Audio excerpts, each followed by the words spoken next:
Vamos a hablar de Wilhelm Wundt. Nació el 16 de agosto de 1832 en Neckarau, cerca de Mannheim, en el Principado alemán de Baden. Wilhelm Wundt fue profesor de filosofía en la Universidad de Heidelberg en 1858. En 1879 creó su primer laboratorio de psicología experimental y falleció en Alemania el 31 de agosto de 1920. Wilhelm originó la nueva psicología, que se basaba en una ciencia que seguía los cánones de las disciplinas más maduras. Era una ciencia natural y buscaba establecer leyes generales de la mente. Las ciencias del espíritu comenzaron a sentir la necesidad de acercarse a la psicología, allí donde no era muy utilizable. Hubo de crearse una cimentación especial del tipo independiente. Se hicieron trabajos de investigaciones filosóficas y apartados del estudio del lenguaje, la religión y las costumbres, proyectándolo sobre el problema de la evolución del espíritu del hombre. En la psicología de los pueblos o de las colectividades, la unidad central del espíritu es el pueblo.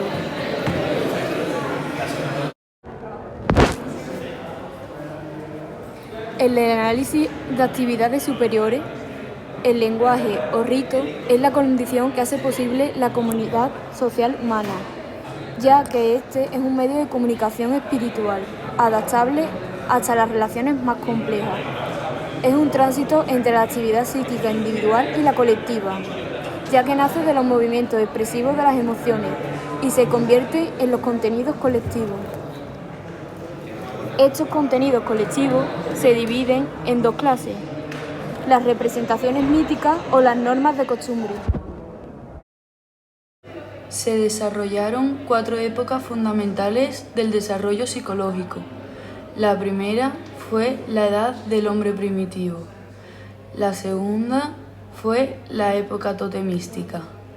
La tercera fue el periodo de héroes y dioses. Y por último, la cuarta, el periodo de la humanidad.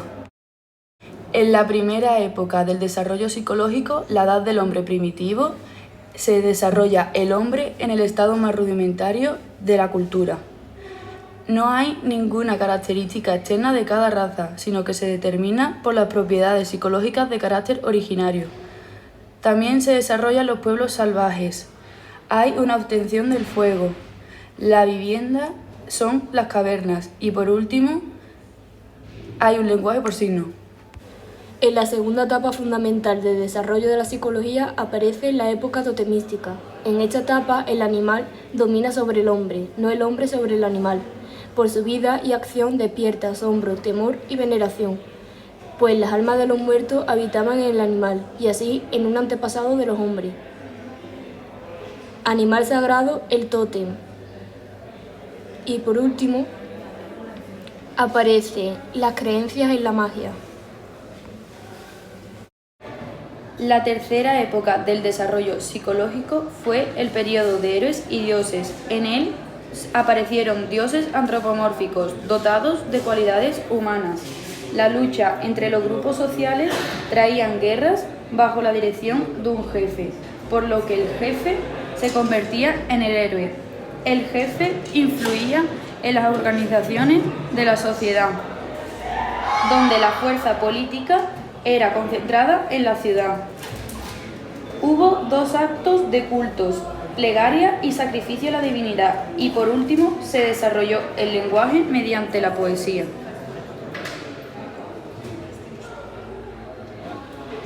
En la cuarta época fundamental del desarrollo de la psicología aparece el periodo de la humanidad. En esta época se suprimen los límites religiosos, que dan lugar a religiones como el cristianismo, el islam o el budismo, entre otras.